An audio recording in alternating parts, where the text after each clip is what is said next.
সাফল্য উপহার দিতে না পারলে কোচের চেয়ারে ভালোবাসার কোনো জায়গা নেই। সাফল্য পেলে হিরো নয়তো জিরো, এটাই ক্লাব ফুটবলের চিরকালীন রীতি। রিয়াল মাদ্রিদ যেন এই জায়গায় একটু বেশিই কঠোর। বায়ার লেভারকুসেন থেকে দায়িত্ব নিয়ে এসে ঘরের ছেলে শাবি আলোনসো ব্যর্থ হওয়ার পর তাকেও ছেড়ে দেয়নি রিয়াল মাদ্রিদ। অন্তর্বর্তীকালীন কোচ আলভারো আরবেলোয়াও শুরুটা ভালো করলেও চ্যাম্পিয়ন্স লিগের সেমিফাইনাল থেকে বিদায় নিয়েছে মাদ্রিদিস্তারা। লিগ শিরোপার আশাও নেই বললেই চলে। ট্রফিলেস মৌসুম শেষ করার সংখ্যায় দিন গুনছে রিয়াল মাদ্রিদ।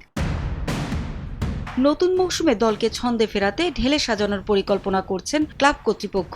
গেল কয়েকদিন ধরে গণমাধ্যমের খবর আবারও হোসে মরিনিয়োকে কোচ করছে রিয়াল মাদ্রিদ। এ নিয়ে গোপনে পর্তুগিজ কোচের সঙ্গে আলোচনাও নাকি শুরু করেছেন প্রেসিডেন্ট ফ্লোরেন্তিনো পেরেজ। কোচিং পেশায় অভিজ্ঞতায় সমৃদ্ধ এই পর্তুগিজ কোচকে পছন্দের তালিকায় সবার উপরেই রেখেছেন রিয়াল সভাপতি পেরেজ। এ বিষয়ে গেল কয়েকদিন মরিনিয়োর সঙ্গে যোগাযোগ করা হলেও নিশ্চুপ ছিলেন 63 বছর বয়সী এই কোচ।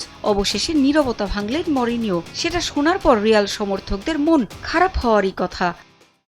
রিয়াল মাদ্রিদের কেউ আমার সঙ্গে যোগাযোগ করেনি, এটা আপনাদের নিশ্চিত করে বলতে পারি। ফুটবলের সঙ্গে বহু বছর ধরে আছি আমি, ঠিক যেমন আপনারাও আছেন। এসবের সঙ্গে আমরা অভ্যস্ত।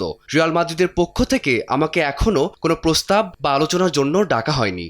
বেনফিকার সঙ্গে আরো 1 বছর চুক্তি আছে মরিনিয়োর। 2027 সাল পর্যন্ত সেখানেই থাকতে চান তিনি। 2013 সালে রিয়াল মাদ্রিদ ছাড়ার আগে 3 বছরের মেয়াদে ক্লাবটিকে লা লিগা, কোপা দেল রে ও স্প্যানিশ সুপার কাপ উপহার দিয়েছিলেন মরিনিয়ো। দীর্ঘ 21 বছর আরো অনেক ক্লাবে কাজ করার পর গত সেপ্টেম্বরে বেনফিকায় ফেরেন তিনি। নতুন করে তাকে আবারও ফেরানোর যে গুঞ্জন ছিল রিয়াল মাদ্রিদে, মরিনিয়োর এ কথায় তা আবারও চাপা পড়ে গেল।